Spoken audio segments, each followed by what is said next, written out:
ہمیں خوشی ہوتی کہ ہم ان مقررین کو سنتے ہیں یہاں پر. بہرحال جو مقررین آئے, میں بار ایسوسی ایشن کی جانب سے آپ کا دل کی اتھا گہرائیوں سے شکریہ ادا کرتا ہوں. وہ کسی شاعر نے کیا خوب کہا ہے کہ یارانے جہاں کہتے ہیں کشمیر ہے جنت, یہ جنت کسی کافر کو ملی ہے نہ ملے گی. معزز رکیل بات, بطور پاکستانی ہمارا یہ ماننا ہے کہ کشمیر پاکستان کی شاہراہ ہے, اور الحمدللہ پوری پاکستانی قوم اور پاکستان کی کوئی بھی حکومت ہو اس بات پر ہمیشہ قائم رہی کہ واقعی کشمیر پاکستان کی شاہراہ ہے. مقررین نے اپنے خیالات کا اظہار کیا اور ہر ایک نے سیر حاصل گفتگو بھی کی اور اس پر بحث بھی ہوئی. میں ان موضوع کو اگر ٹچ کرنے لگ گیا تو کافی وقت بیت جائے گا, لیکن یہ دیکھنا ضروری ہے کہ انڈین حکومت نے جس طرح ہمارے کشمیری بہن بھائیوں کے اوپر ظلم و ستم کی داستان برپا کی ہوئی ہے, جس طرح ہماری مائیں بہنوں بیٹیوں اور نوجوانوں کی عصمت دری اور شہید کیا گیا, میں سمجھتا ہوں کہ دنیا میں اس بدترین جمہوریت کی مثال کہیں بھی نہیں ملتی.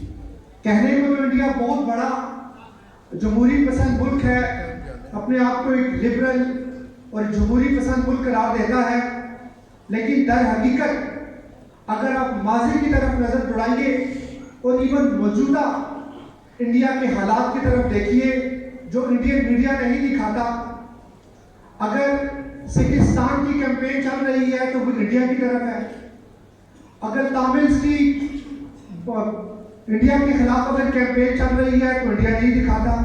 اسی طرح ہمارے کشمیری بہن بھائیوں کی جو آزادی کی جو جدوجہد جاری ہے, تو میں سمجھتا ہوں کہ اگر پورے دنیا کے اندر جمہوریت کی کوئی بہترین مثال ہے تو وہ انڈیا کے اندر موجود ہے. جس طرح آپ نے دیکھا بکلا ہے ماشاءاللہ سب قانون کے اسٹوڈنٹس ہیں, جس طریقے سے آرٹیکل 35 کو ایپروگیٹ کیا گیا, ختم کیا گیا, آرٹیکل 370 کو ایپروگیٹ کیا گیا, جس طرح سے رائٹ آف سیلف ڈٹرمنیشن کو سلب کیا گیا, میں سمجھتا ہوں کہ یہ انسانیت کی اور قانون کی جس طریقے سے دھجیاں بکھیری گئی پورے ورلڈ میں اس کی مثال کہیں نہیں ملتی. بہرحال اسلام آباد بار ایسوسی ایشن کا یہ پلیٹ فارم آپ تمام بھائیوں کے لیے ہمیشہ سے حاضر تھا, یہ حاضر ہے, اور یہ پلیٹ فارم آپ تمام مقررین اور بار کے ممبران سے بتایا جاتا ہے کہ یہ پلیٹ فارم ہمیشہ آپ کے لیے رہے گا. ہم کشمیریوں کی آزادی کی جدوجہد میں ہمیشہ آپ کے ساتھ تھے, ہمیشہ آپ کے ساتھ ہیں اور ہمیشہ آپ کے ساتھ رہیں گے. میں تمام مقررین کا دوبارہ اسلام آباد بار ایسوسی ایشن کی جانب سے اور اسپیشلی اپنی کیبنٹ کی جانب سے شکریہ ادا کرتا ہوں, اور خصوصاً ہمارے چھوٹے بھائی دلاور خان جو یہاں پر موجود ہیں, جنہوں نے اس پروگرام کو منعقد کرنے میں ہمارا ساتھ دیا, اور خاص طور پر میرے جنرل سیکرٹری عبدالعلیم بھٹو صاحب جن کی کاوشوں سے, جن کی محنت سے یہ پروگرام ترتیب دی گیا. میں آپ کا بھی شکریہ ادا کرتا ہوں. بہت مہربانی, بہت شکریہ.